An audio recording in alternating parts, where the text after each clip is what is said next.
start quickly. So in the call, we have Minot. She did her master here in Malta in nomadic entrepreneurship. So a really specific master thesis. We have Loic. He is part of Cocoa Hub since 2018 and also working on it. And so long story short, 2016, we came to Malta. I was a freelancer and I wanted to work from here. And back then, there basically was no place to work from. The last co-working space closed. And so we had to open our own co-working space, but it's a little bit boring to do this. So we thought, okay, people also need to live somewhere if they come to Malta. So we just opened a living community here on the island. And we were really lucky because a really big website wrote about us. We had 70,000 visitors. And then we had a lot of remote workers coming over and kind of escalated into a bigger house in Birgu, which we run as a living community. And then at one point after 2 years, we stopped because others opened co-living houses. So this is our background. But we always saw the huge potential for Malta. And we tried to reach out to different people, but it was just not the right time to do this. It was like a small, little elite community of maybe 10,000 people, mostly Americans, so they started it. And then Germans, French, and Polish people are also really strong. And in general, Europeans and Americans. And then because of COVID, we saw a window which opened a huge opportunity for Malta because the tourists, they are not here and probably they won't come back that fast, or it will take a while. Also, we saw the element that more and more apartments are being built. And I just have a gut feeling it will be hard to fill them up. And also, all of the elements are already in place. So since the summer of last year, we saw a lot of smaller islands, jurisdictions, attracting remote workers. So they set up a visa program in order to attract remote workers, telling them, hey, come over, you can stay for 6 months to 1 year and live here.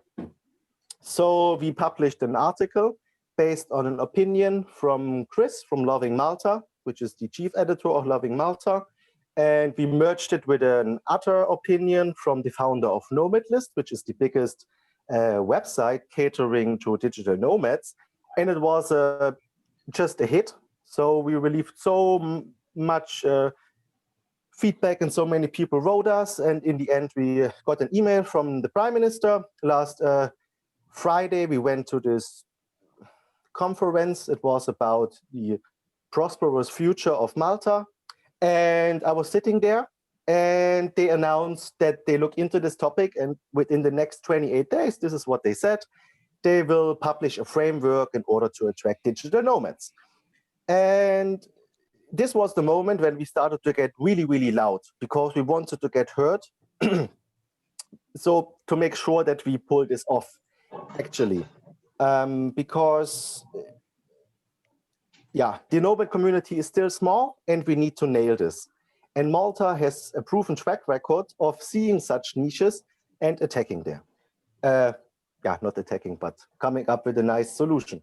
So today we were invited for a Zoom call with the Union Minister for Communities, and we were impressed. They were listening, and we think they are really on the right direction here. Because our fear was that they try to take a shortcut, but they see the bigger picture. Mino, maybe you add something. Did I forget something? No, I don't think you forgot something besides maybe the point of this call. Exactly. Is that, of course, we think that we strongly believe that Malta is the ideal nomad destination. And we have been lobbying for it for years. But that also means that we are sort of active in a bubble. So our perception of how Malta is, or what this will do for Malta, is of course the perception that we got after being so laser focused on this. So what we're actually looking for is like, multiple inputs, different angles, other insights, so we can make this like as strong as possible and make the success chance as big as possible, because we really want to nail it. And we don't just want to nail it for nomads, but we also want to nail it from the Maltese perspective. So how can Malta and Maltese citizens benefit from this? Like, what are the opportunities? What are the benefits for this longer in the long term? Not only economically, but also socially. Maybe we can set up social initiatives. Maybe you see other insights. And that is why we wanted to do this kickoff call, to just open the conversation and say, like, okay, what do you think as people living in Malta, people move to Malta, of this whole project, and what is your long-term vision for this, so we can combine our strengths? Just So, one more addition here. This is not just one industry like the blockchain industry or the language school industry, where only a few businesses will profit. The cake will be so is large enough that everyone can prosper. I think we will see a lot of businesses being opened around this to cater to nomads. And it's not about, of course, we have a private company, but the cake will be so big, and it can be a turning point for Malta. And just a second addition to you, all of the other countries, they did this behind closed doors. So behind closed doors, they discussed this, and at one point they released it. But as the community is still so small, if we are open about it, we reach the nomads and we show them that we really, really care and involve them also during the process. And this will give us a head start because it's about living, and this will be their temporary home base. So that's why it is so important to have this conversation open and transparent. Yeah, and like if I can add something, that's why we are creating actually this association, and I think that's why also you are in the group, is because you are all interested about this digital nomad visa or this remote work thing in Malta. And like the goal of this kickoff call is also to hear from you actually, like what are your thoughts, what are your inputs, what is your vision, for example, regarding this? What do you think actually about Malta doing these kind of things and entering this industry? And I think like if you have something to say, just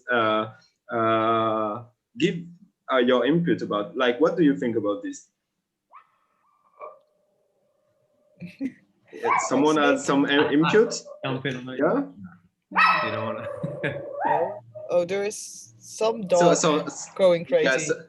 So Rafael, like you were speaking about something on the Telegram group. Can you tell us? Yes. Yeah, sure. A couple of things. For one thing, I love that this is taking off. As you know, I've been really a supporter of the idea of co-living and co-working, and bringing new people to Malta to complement the strengths that we already have here. I want to kind of echo what was said a moment ago about the interest in having the people who come contribute something to the country beyond just the economic benefits that come from real estate and from spending money here. And one area in particular that would be interesting, I think, would be to coordinate and cross-promote this digital nomad framework with Malta's new smart specialization strategy. So the Malta Council for Science and Technology, every 6 years, they develop what they call a smart specialization strategy, where they identify the areas in research and innovation that they really want to focus on. And generally, these are aligned with, on the one hand, the strengths that we already have in Malta, and then also the funding streams available at the European level. So the European multi-year financial framework. So for the next 6 years, those smart specializations are digital future tech, health and well-being, sustainable use of resources, smart manufacturing, and marine and maritime. And as you can imagine, digital future tech is kind of a horizontal that penetrates across those different areas. So, you know, my thought is that if one incentivizes not just digital nomads in general, I mean, one can have, you know, digital nomads from any field, but if an effort is made to kind of coordinate and particularly incentivize people who are working in these areas, then that will enable Malta to tap into these you know, resources that exist at a European level that are currently being under tapped, and it will also complement the existing strengths in Malta. And the net effect of that is that it will provide an anchor of those workers in Malta, because, you know, any industry that deals with foreign workers at a superficial level, if the frameworks elsewhere change, you know, the tax rate goes down a little bit somewhere else, well, then everyone up and moves, right? So that's a bit precarious. In contrast, if there is a way to anchor people, then that leads to a more sustainable, a more meaningful connection and kind of value to the country. So I think that would be something really interesting to do. We saw this already happening with the blockchain hype here in exactly 2017. The blockchain with online gambling, you know, all that. So that is really risky to do it that way.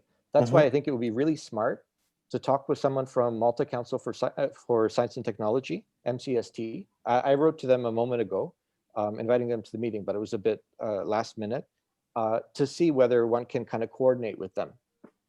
And again, the bigger picture is that until now, Malta has been getting a lot of EU funds on the basis of being below average in terms of, you know, economy compared to the rest of Europe. But now things have changed. Malta is now more prosperous than average. And so we don't have access to as much money on that basis. Now, to get the real money, we need to work in the areas that have been identified by the EU as deserving of investment. And those are the areas that are aligned with the smart specialization strategy. So I think that could be really great. And it could also offer a bit of a thematic alignment or focus among the digital nomads. So it's not just a random thing. I mean, of course, one can have diversity, but it's nice if there's a critical mass of people who are here not just for the sunshine, not just for the joie de vivre, but also because there is an exciting group of people who are interested in working in the same general area. And this also kind of dovetails with the vision of prototype Malta. So recently I was at a talk organized by Johan Zamit about this idea of Malta being a good size for prototyping pilot projects, right? Because it's so small and because it's so easy to get in touch with people. So that could work really well, again, with having these areas of focus. And some of them also align with challenges that we have in Malta, like sustainable use of resources and health and well-being. These are areas that Malta could really benefit from some innovative, you know, investment. We get this question often. People ask us, but I can also go to Portugal. Why should I come to Malta? And I think what we will see different places with certain characteristics. So, for example, Lorenzo is in the call. He is also based in the Canary Islands. And the Canary Islands, they are known for surfing, for example. And in Malta, going to surf, it doesn't make sense. But Malta is, for example, well known for blockchain. So this attracts people, and I think every different place will have certain characteristic, and it also attracts a certain nomads. The movement will become so big that just like Bali is not big enough for all of them. So in simple terms, what Raphael said, it's absolutely true. Malta could become a hub for climate change research or whatever, yeah.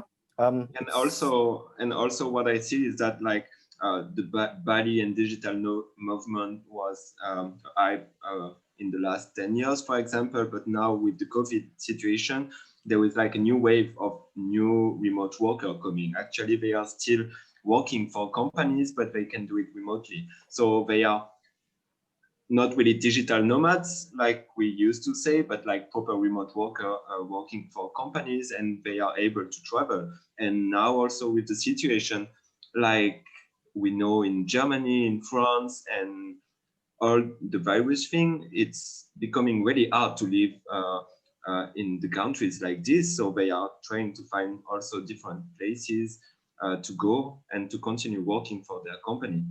So I think like there is also two things. There is this vibe of digital nomad with the spirit of digital nomad, and there is also remote worker working for companies like Microsoft, and they are looking for a base. Yeah, I know that Microsoft did acquire 30,000 nights for their employees here in Malta already 3 years ago. So yeah, and like the movement will be so big. People are now locked in since 1.5 years in Germany, and so much dogma was killed. And even we have a law now that people can demand to work from home. There will be so many people opting for remote work once they can travel again. It will be enormous. So we don't talk about a hippie, which is 25 years old and vegan and yoga by the sea. We're talking maybe about people who are 40 and maybe also have a family. So this is also a thing. We talk about both. It's a big, Yeah. it's a big spectrum. Like when I was doing my research, so I did my master thesis in nomadic entrepreneurship. I expected it to be a smaller spectrum of people, like a smaller group of people. But they're actually, they are there from like, I think youngest, like mid-20s till 50s, 60s, freelancers, entrepreneurs, people who just are completely business oriented. You have the Bali people who do focus maybe more on yoga or those, like you have all the elements. And indeed, what Daniel already said at the beginning, we're going to have certain hubs. So Malta could be the business oriented hub, where you go to Madeira maybe to surf, you go to Bali for the relaxing times of the year. And that could also be that they start creating home bases around the world targeted to those specific needs and to those specific things that those countries offer. Sorry, Rod wanted to say something since a while, I think. He raised his hand. Rod, do you want to hop on the mic? Yeah, I did. Actually, it was. Yeah, I've got the microphone. Can you hear it? Yes. Can everybody hear me? So the main question I would have about travel would be, what is the situation on PCR tests, lockdowns, and air travel? Because there's a Freedom Air project that's going on at the moment, which is to arrange for travel and rights of people to travel without having their body manipulated by PCR tests. What is the situation in Malta at the moment? That's my question. I can give an answer for this. It's quite relaxed. The society deals really well with the situation. So compared to Germany, and the society is not going crazy, and I don't think this will change. So this is what people respect the rules here, and I don't think that we will see possible downsides, what we might see in Northern Europe. So that's my impression on it. Yeah, so people don't lose their minds here. So I think recently it has gone into quite a bit. Portugal went into quite a severe lockdown just recently. Mm-hmm. We don't know, but until now, of course, everything here stays moderate. But we don't know what is happening. I think it's not cold enough, yeah.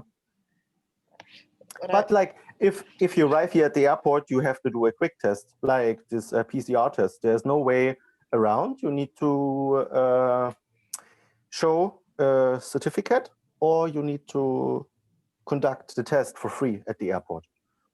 Yeah. When it comes to like promoting and putting Malta on the map for nomads, this is really the long game we're playing here, and Yeah. we absolutely do not want to say like, please all nomads come to Malta here right now, and then endanger the Maltese citizens by having like a big influx of people coming into the country right now. But this is really the right time to set this up.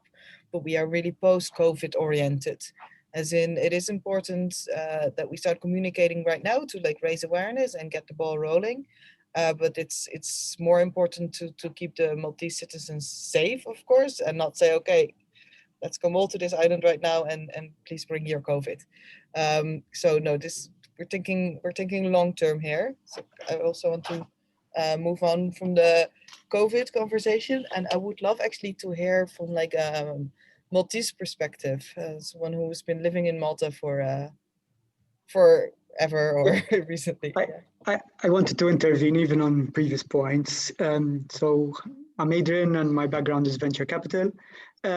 So basically, I think this moment, what you're doing with the digital nomads is bigger than just this point in time, which is affected by COVID. I think if you look at the initiatives around how work is evolving, the future of work, low coding initiatives, the fact that you can build solo entrepreneurship, build communities and businesses online. I mean, that's here to stay. It's not a repercussion of COVID. The wave had started 15, 20 years ago.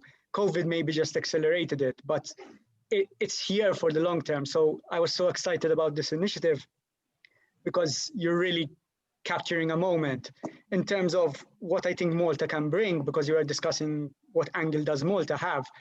Malta had never had a problem of attracting people towards its shores. I mean, there's the sun, there's history, there's a nice lifestyle. I mean, you've all spent time in Malta. It's a good place to be. So I don't think you need to overthink what are the advantages in Malta. The reason why Malta created all these shenanigans like the iGaming industry and the blockchain island and all that stuff is because they were trying to sell a tax product. But what has happened in the finance world is Malta can no longer sell a tax product. And you spoke about this in your article, which was very well written, by the way. I enjoyed it a lot.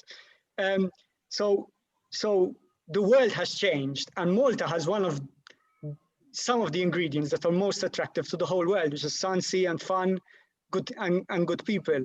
So what I love about your guys' initiative is you're selling lifestyle, you're selling people, you're selling human stories. That's what will attract people to the island. Forget about the shenanigans, we don't need all these fancy words and these things. You guys having fun, being great people, that's what attracts people to the island, plus the sun, plus the sea, plus good food and all that stuff. This is a great product, and the world has now moved in your direction. So you're really on the cusp of something. A question I have, because I didn't quite understand, Daniel, is someone already kind of drafting the framework and you kind of got to know about it? Because I'm a bit scared there, because... Yes, exactly. They are working on it, but I think in early stages. So they have a rough idea. Okay. What they presented us today was... We don't really know precisely the details of this. Like we know that they will announce something in the next coming weeks or months, but that is about it. Yeah. So okay, so it's not the Gerard Greg guy, like he's not involved as far as you know. Okay. No, I would not know. No. But I think there are still several people who also try to pitch different ideas, and I just hope through a collaborative way they come up with the best outcome. Yeah. For us, the most important thing of the association, and as well as like speaking up, is that we constantly communicate the importance of proper communication and indeed telling the right story, not selling Malta, but promoting Malta from a human perspective and from what is possible there, and not indeed, like you put it well, shenanigans. Yeah, I mean, that's what I think they did wrong with the whole blockchain island crypto stuff. They sold a tax product or a legal product that's soulless, What you guys did, you started from the ground up, and that's why I'm quite hopeful about this initiative. Maybe Lorenzo. So Lorenzo is a nomad who came to Malta 2 years ago, I think.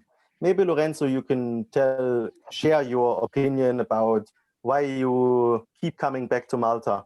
and like how your life looks like. You are based in the Canary Islands, and sometimes you're here in Malta. Maybe you can just share your story.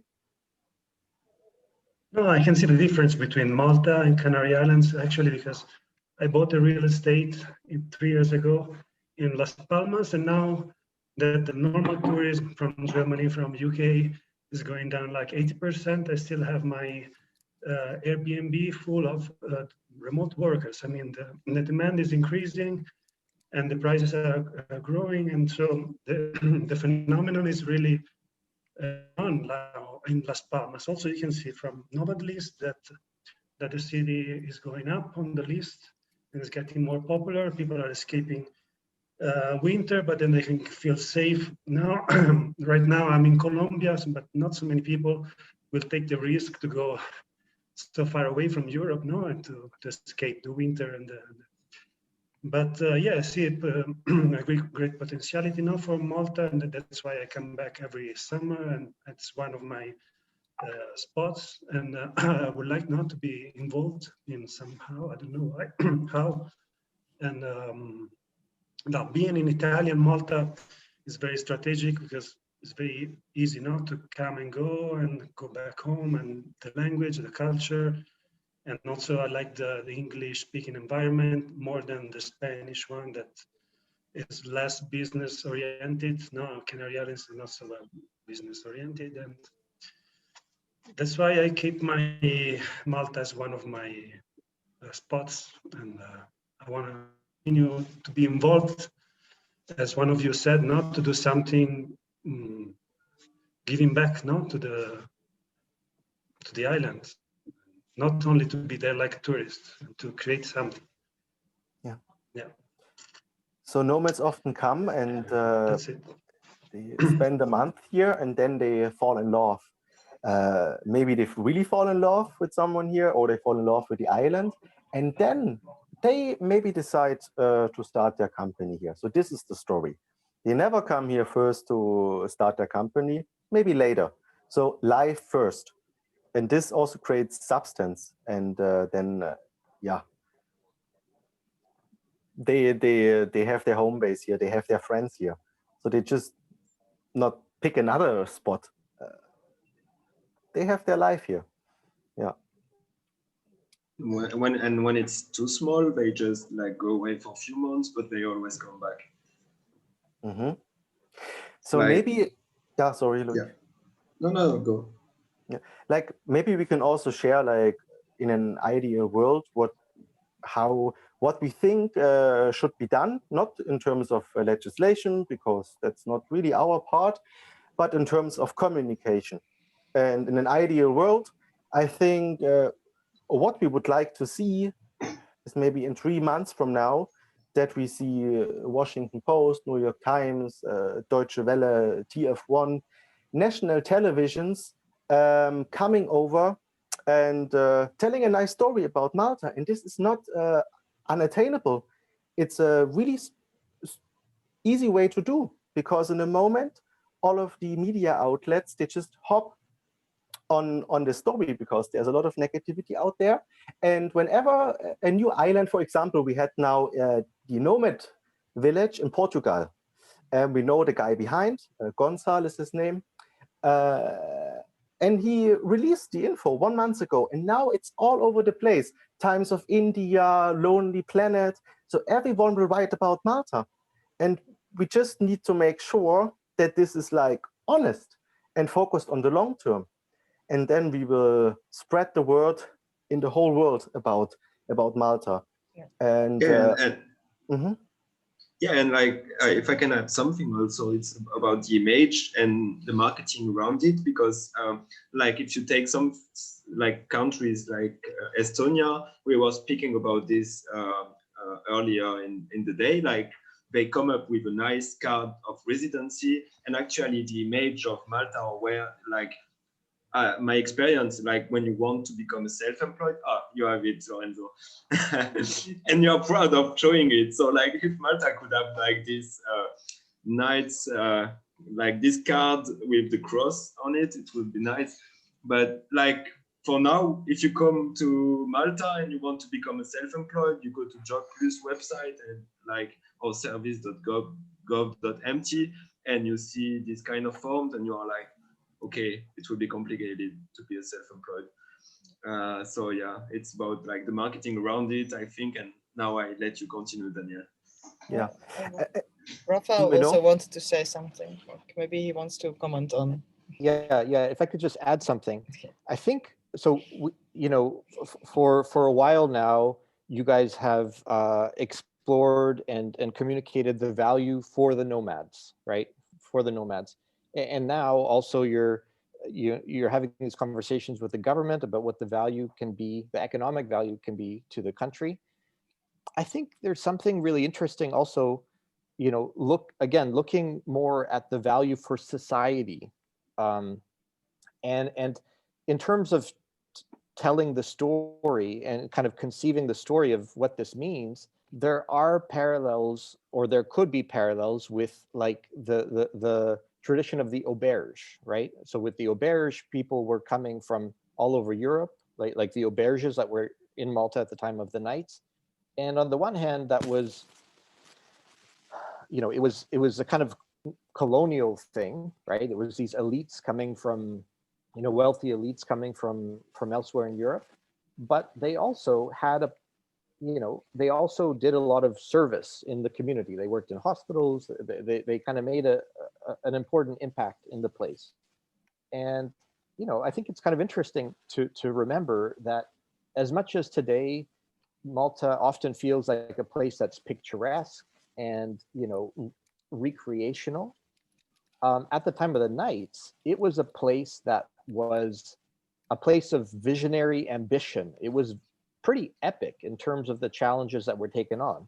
Now, at that time, they were military challenges, right? So there was a lot of systems that were designed for strategic military purposes.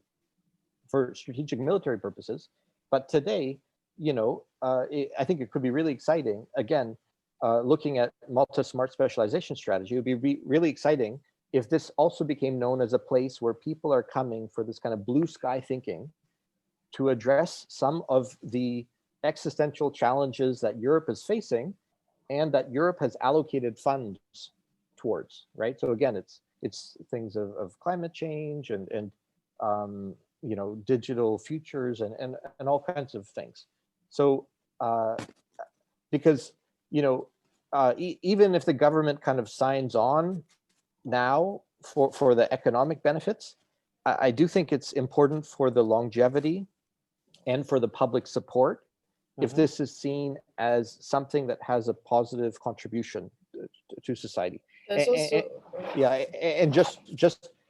because Europe has allocated funds towards these priority areas, it can be both economically viable and in terms of social impact, it can be better, because one also should recognize that if this becomes a big thing, well, then there is a gentrifying impact, an increase in cost of living. These things are real, and the best one can do is to kind of, you know, counterbalance them with so that the people who arrive are not only paying taxes, but they're also enhancing the competitiveness of local businesses, and like there's a nice dovetailing, you know. And this is what you describe right now is exactly why we actually wanted to jump on this call, because we have always been focusing on the nomad side, and we now recently started exploring, okay, how can we tap into the social impact side? How can we give like also to society, make this a long-term project? And indeed, we will have to like counterbalance gentrification and all of that.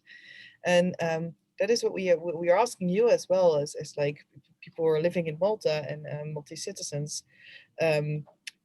Where are those opportunities? Where do you think that we could like help out Maltese society? Where are those connections? Like we were thinking already of like the really basic level of maybe skill sharing, as Maltese have certain skills that nomads maybe don't have, and nomads have certain skills that maybe in Malta are not that well represented.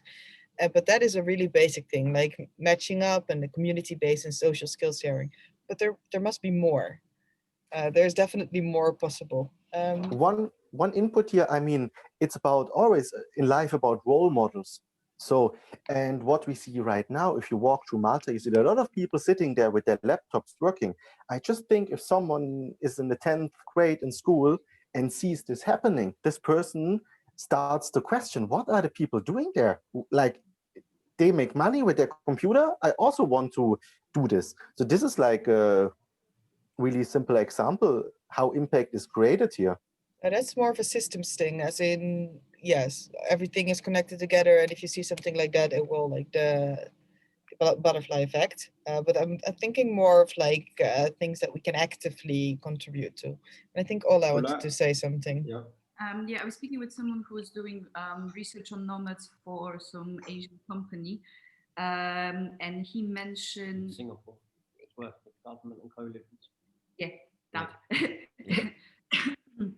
So yeah, it seems like Singapore is helping and funding to a degree heritage properties within Singapore for the co-living purposes. And as we all know, there is an enormous amount of close to collapsing beautiful properties with the potential that from development point of view probably don't make an appealing property, but of course from like a Maltese point of view and from heritage and culture preservation, etc., are an eyesore and painful to watch. So I can see that as being a further value to both Maltese, to preserving the cultural heritage, architecture, of course, and yeah, being this sort of hub of like, for instance, we trying to teach people some appreciation for those beautiful perks and limestone and balconies and stuff and all that jazz, being like sort of taught to nomads how to be appreciated, and that way also just like yeah. And yeah, first of all, just increase of jobs. That's the first thing we should be hitting government about, like the amount of jobs created and overall increase of quality of life for all of the people in here. Yeah, but like for example, regarding the heritage and the architecture side, we used to talk with heritage, to speak with Heritage Malta about the forts, for example, which are used like mainly during the summer for tourists.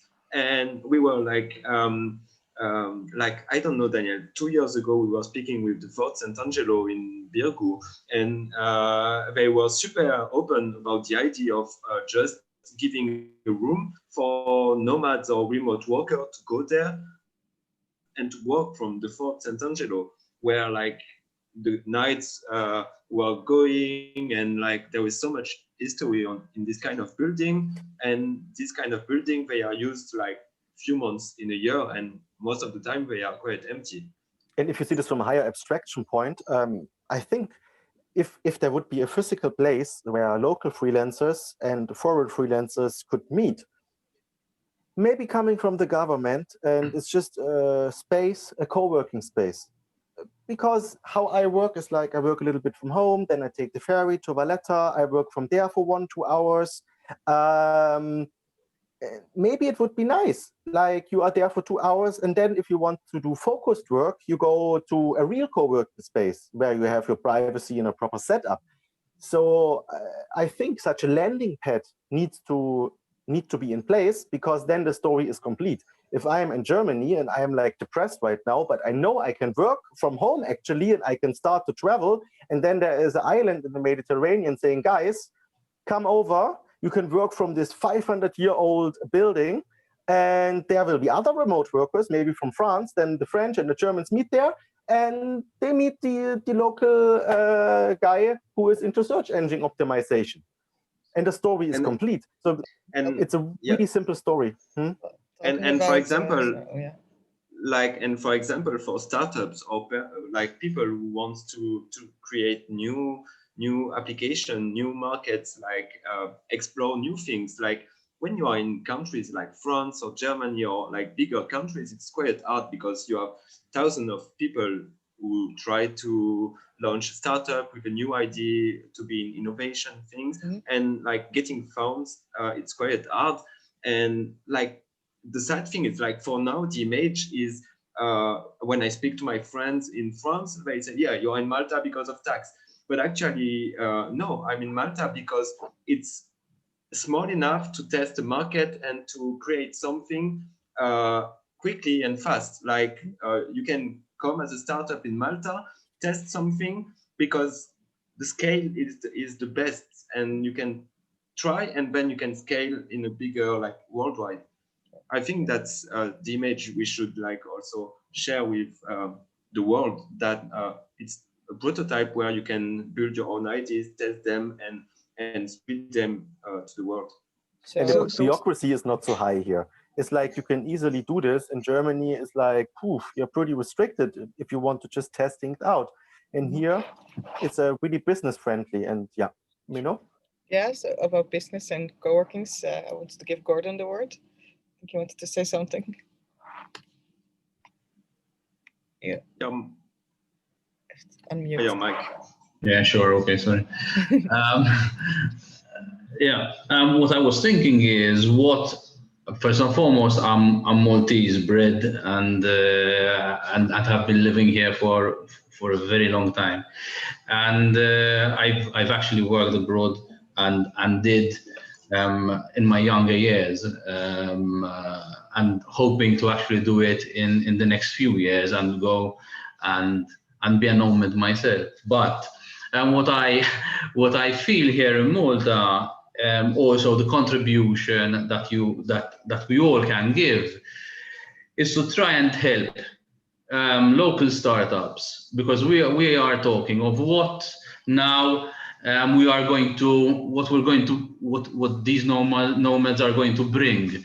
But I think motivating and also getting Maltese and young people into the startup environment, I think there is a big need. So we have stories, and I'm not going to be here recounting these stories of how difficult it is for local startups, for individuals who are in the startup stage, to actually find funding, to actually find help, to actually find the scale to bring their idea, to market. And I think a lot of effort was done, and we still haven't found the right balance here. So there's a lot of contribution, and if these people are exposed, and as you are saying, there are centers, there are activities, and so on and so forth, with the help, with the help of authorities themselves.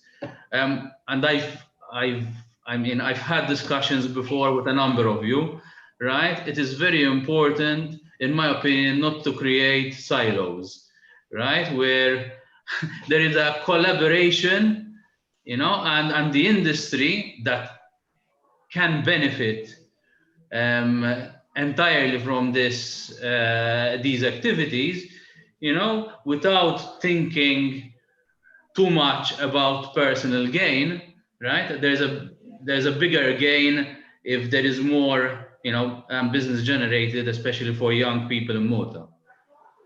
If I can segue from Gordon's comments. So, hi guys, Clint, been in the gaming industry for the last 12 years, and 2 years ago, I actually branched out and started my own fully remote community, actually. So the minute I saw this digital nomad thing come up, I was very excited. And I think the first thing around the digital nomad is the fact of creating more awareness around it. I mean, when I was looking to put my business model or startup, whatever, together 2 years ago, and I was researching, I didn't know there were so many people working in Malta in a digital nomad space. Maybe lack of education from my side, but it's nice to actually see it bringing up traction, even from a remote working perspective.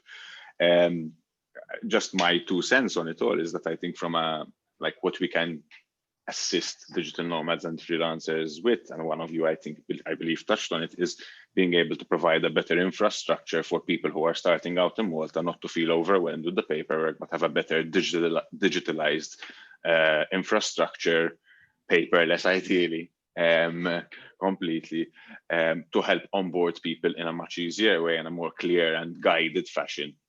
Even myself being a local, it's overwhelming, and I luckily have obviously people who work in the industry who can help me with the finance, the tax, the VAT, this, that, and the other, which is not my area of expertise.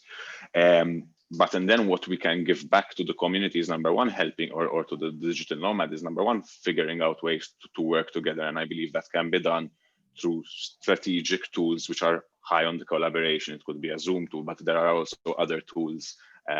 Just to mention one to give you an idea, Miro, which is a digital whiteboard, allows you to actually facilitate a very interesting brainstorming session with a large group of people on a remote basis. But further to that, using historic buildings, as someone mentioned, and actually converting those and actually using them, because some of them are actually derelict or left there, and using them as collaborative spaces for remote workers or incubators or startups, whichever one. I think there is a number of areas which we can cover. And one of the things from a marketing perspective that we struggle with is that when it's fine to do our day-to-day work from home or wherever we are, but and then when we want to have a brainstorming session and bring people from different walks of life together, that is where you're either going to go to a hotel and book that, which costs an arm and a leg. So the collaborative scene of that is not ideal. So those were the things which I wanted to bring up. Thank you for starting off this initiative. I think it is well needed, and there's a lot we can do, and especially if we focus on building a work-life balance and focusing on the individuals and the faces in here, or others, of course. I think it will be a nice way to put Malta on the map. I could jump in here. Thank you. What I would like to add, it's Audrey from Malta Enterprise. Some of you already know me, and I'd like to add up on what Gordon was saying about startups and maybe how difficult it is to start up. So what I'd like to inform you about is at Malta Enterprise, we are focusing our strengths. We have an internal working group whereby the startups are giving of importance to as a focal point to us. So I would be very interested to know more about the digital nomads. I've already attended about 2 years ago your launch at Sprachcafé. And something else that we are doing as well is that we're bridging as well the trying to have a less fragmented infrastructure. Because as you know, we do work in silos, and what we are trying to do is work alongside. If I have cases sometimes, I do discuss with Raphael, I do discuss with people at Takeoff, people at Mita. So the more that we can work together, the more that we can achieve and help out and support startups. Within my remit, it's startup support.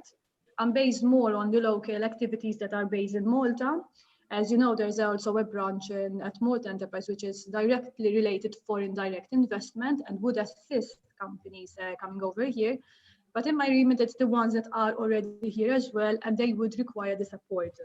So I would be very interested to know how this digital nomad is going. Thank you.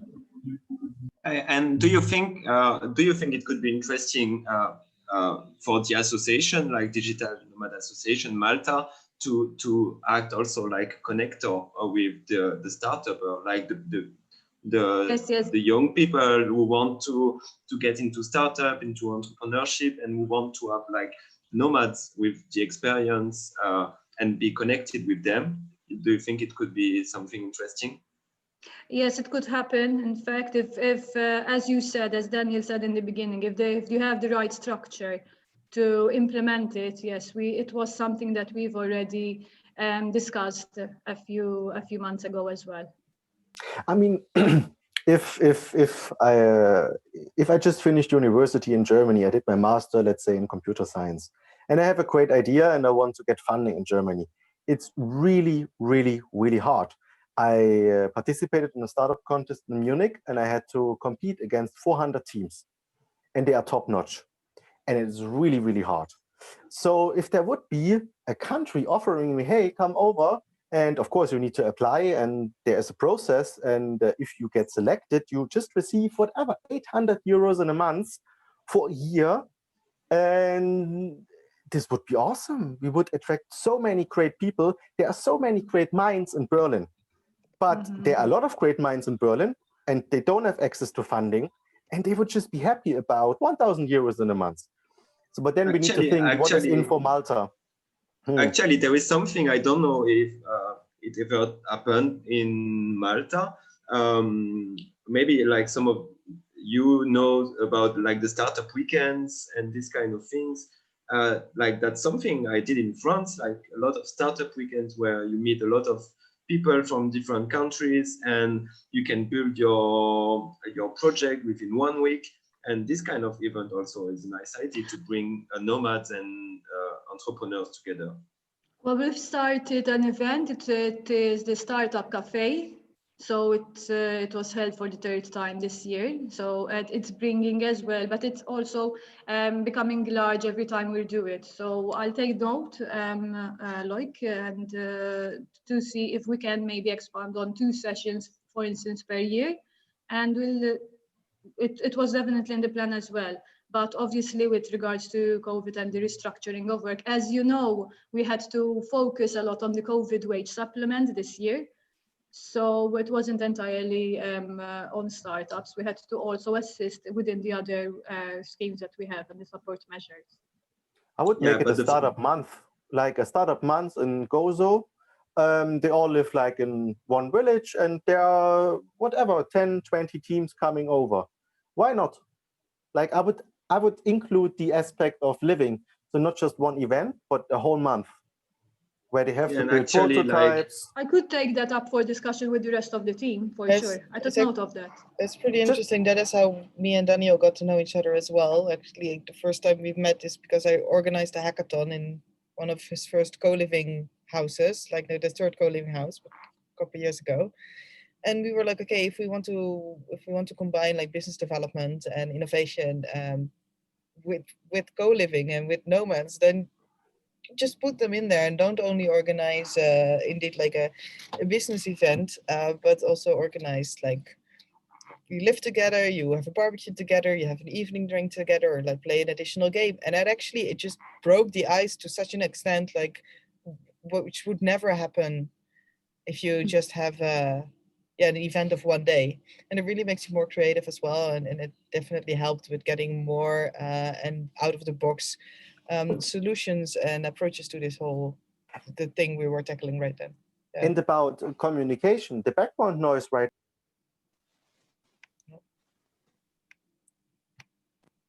the background noise currently in the whole nomad industry is relatively low.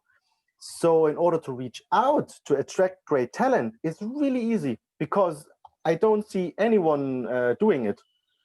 Like there are no offers, so it's really easy to tap into this market and have a communication channel to remote workers and attract them. So you don't compete with other startup funds, you really specifically talk to them. So yeah, get started as a remote worker in Malta the first 3 months, and there is the startup program. Nice story. Going back to the discussion of the innovation hubs and the startup hubs, I think that's what has been missing over the years with Malta. So especially in the digital space, right? Malta took its time to really embrace digital. But if you have a location or a number of locations that are communicating with each other, where if you need an SEO expert, you know someone who is an SEO expert or who can connect you with an SEO expert. If you need whatever, a designer and things like that, that's what's been missing in Malta. It's too sporadic or too unconnected. Go ahead, Daniel, I know you. But the answer for this is actually co-living, co-working.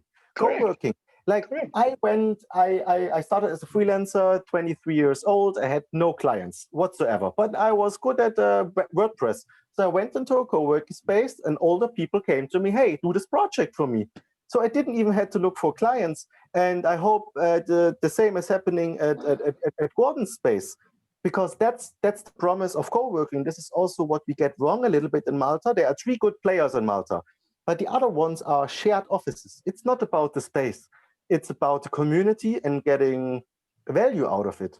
Yeah. So of that, I wanted to jump in as well on subject of the benefit to the local community as well. We cannot underestimate the value of skill sharing. And now I'm hearing all those points on the difficulties of starting a business in here from Clint, and points on the using of Fort Angelo, forts in Malta as well. I'm thinking maybe actually creating some sort of bigger entity that is not irregular, run 3 times a year, 2 times a year, even for a month, but a place that people, generally speaking, go when they have business they're thinking of.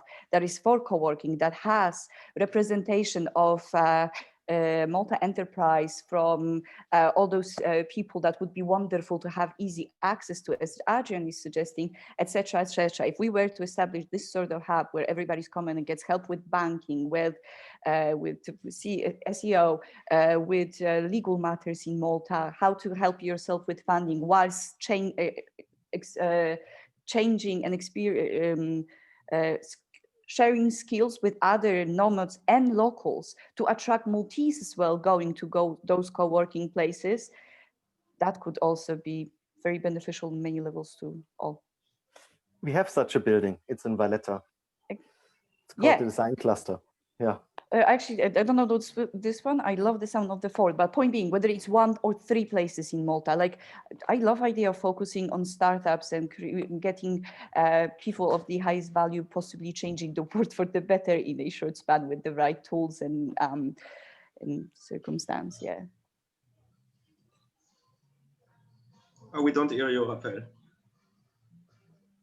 Sorry? No. Yeah.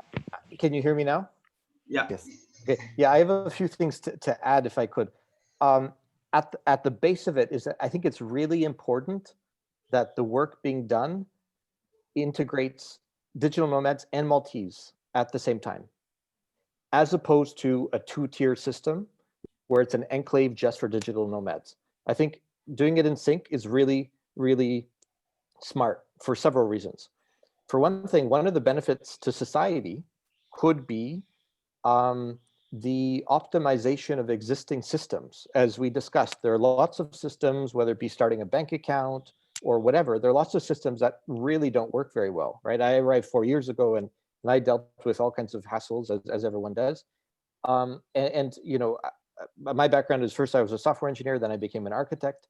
And the idea of universal design is that when you design for people who have, you know, who are more vulnerable in some way, when you design a system that can, you know, serve people who are more vulnerable, then the system ends up being better for everyone. And someone who is a newcomer, they are more vulnerable in some sense. They don't know what is where, you know, they don't know who is who, they don't know what is where. So when digital nomads come, they're facing these challenges. And if these systems can get tweaked and redesigned and improved, it will help them, but it will also benefit everyone.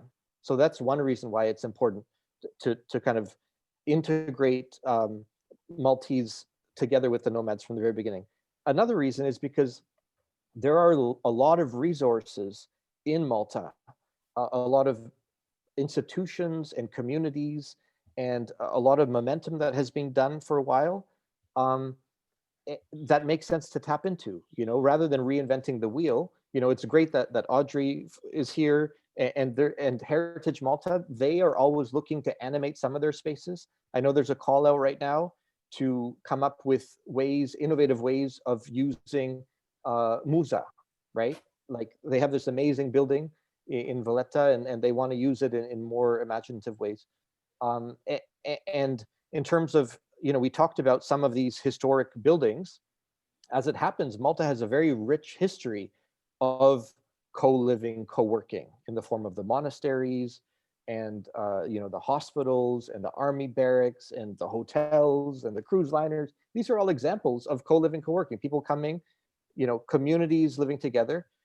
You know, someone mentioned Gozo, like having a retreat in Gozo. Well, the Poor Clares, their monastery in Gozo, they just vacated it. Now there's a monastery in the heart of Rabat, which is empty. You know, like there's an enormous amount of opportunity if, you know, if the digital nomad kind of strategy engages with these different Maltese stakeholders. So yeah, the moral of the story is, in my mind, it's really important to engage Maltese and digital nomads in sync, as opposed to having it be this kind of enclave that's separate. Mm-hmm. But the blueprint for this, not a blueprint, but we see this in the big scale happening in Berlin, no?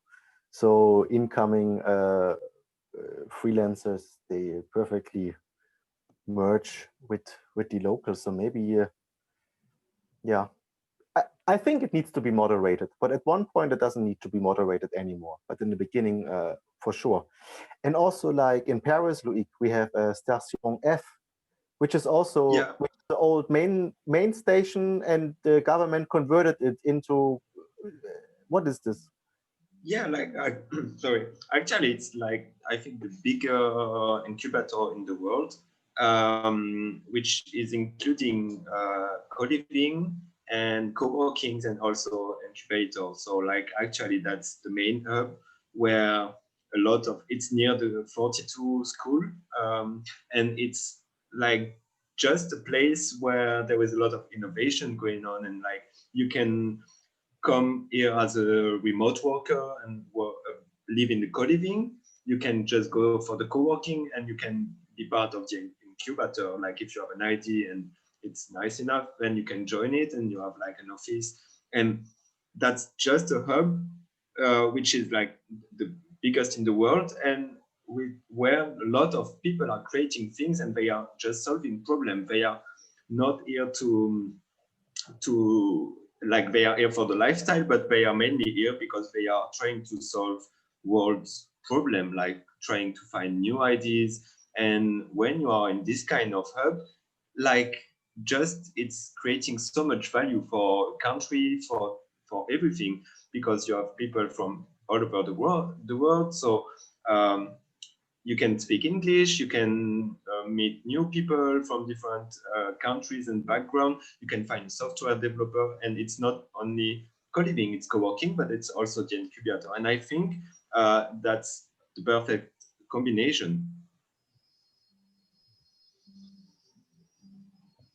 Yeah. Minot? Yeah, I think we have been on it for around 70 minutes right now, and we want to keep this to a size that people actually go and maybe rewatch this conversation, so they can also jump on and give other suggestions, and we can get the ball rolling. So I kind of want to like move into the direction of wrapping it up, and just curious if anyone has anything else to add or ask, or maybe ask when it comes to more the practical sides of where we want to go with this association, or how you can join, or anything like that. Rafael? Yeah, just a very quick thing. As Daniel mentioned, in March, the Valletta Design Cluster will open in Lower Valletta, and that's a community creative hub with a maker space and a co-working space and studios for change makers and a green roof and a food space and all kinds of stuff. So I was with that project for 3 years. I finished at the end of last year. But recently someone reached out to me from the European network of living labs. And so some entities at the European level want to start a living lab in Malta, an urban living lab. And the idea of that is a place for open innovation. So we're gonna have a meeting coming up, but I think that could dovetail really nicely again with this idea of the digital nomad framework. Yeah, all the elements are already in place. It's now about putting them together like in a puzzle. And I love how it is also moving towards like business and innovation and social impact, and like it just becomes so much more than only nomads that move around the world, but now it's nomads that are actually going to add value and create and share knowledge and sort of create a network that can really accelerate impact, accelerate like innovation all around the world. So yeah, that's awesome. Thank you, Rafael. And I think everyone feel it, that there is like something going on, and there is like a lot of new things, a lot of interesting things going on for like in every field. And just like, I think if we are all together like right now, it's also because we all feel that there is something which can be done in the next months, years, which can really improve Malta, and that's really interesting for me. And just I want so to ask Daniel to wrap and also to tell us like what's the goal of the association and the next steps now. So the next steps, we finished the website today. So tomorrow, actually Susanne, she's also in the call. She just volunteered and she finalized our press release. We never spoke. She just said, I'm gonna do it. So we know gave the input. Susanne finished it. So I will look at it later. So we will release it together with the website. It will be called nomadisland.org. And the goal is that all of the people who want to get involved, they end up in this Telegram channel for now. Just so there is some kind of chat group forum where they can get in contact with others. So it should be like, for now, a single point of contact, just so we stay in touch. Yeah, and then we have to see like where we want to go. Like, I know where we want to go. We want to be in the media and tell a nice story about Malta. And maybe for this, we need a promotional video showing the life of a remote worker in Malta. The one day of a remote worker in Malta. So we want to have this video.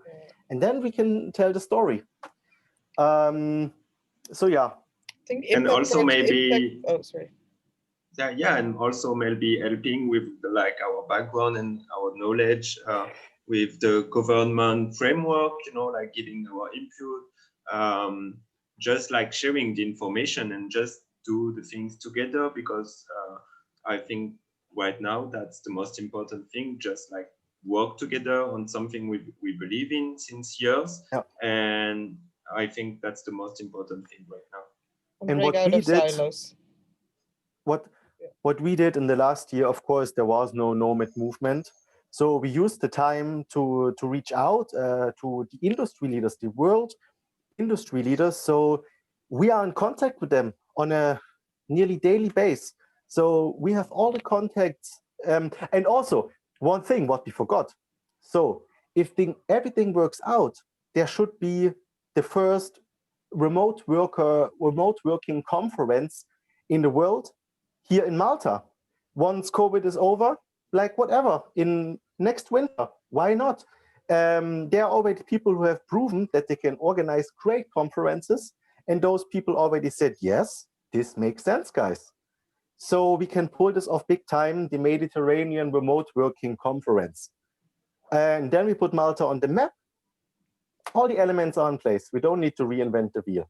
So I think that's the vision. This would be the best case. We have 3,000 people coming over in December once COVID is over. They come here, and just like what we saw during the blockchain time, where a lot of people came over and just got in contact with Malta. I think this would be the best case for this year. No? Yeah. Physical place, get the press mentionings, like everywhere. Tell the story about Malta, invite the Europeans to come here to spend some freedom time after the Great Depression. And then we have a big conference at the end of the year. And now we're looking how can we make this the best story? Because it's not just, like you said, it's not the sun, but the story should be heritage, social, connected, business, all of those things. All of those things connected can make Malta the place to be for a specific type of nomads. And I think that is very important, that we move on beyond this. We have sunny days, 360 days a year. Adrian, did you want to say something? You went off on No, mic? I just said, what a great plan. Well done. That's a really good pipeline. I mean, I think that is what a great plan is a great note to end on, I would say. So if anyone has suggestions, comments, questions, anything related to the association, where we want to go or anything like that, just feel free, contact us, contribute and communicate in the Telegram group, and then we just keep in touch. And I'm pretty sure we will organize a call like this pretty soon again. So I think that's it for now. Grazie, Afna. Yes, thank you all. Yeah, thank you, everyone. Thank you. Bye. Bye. Bye.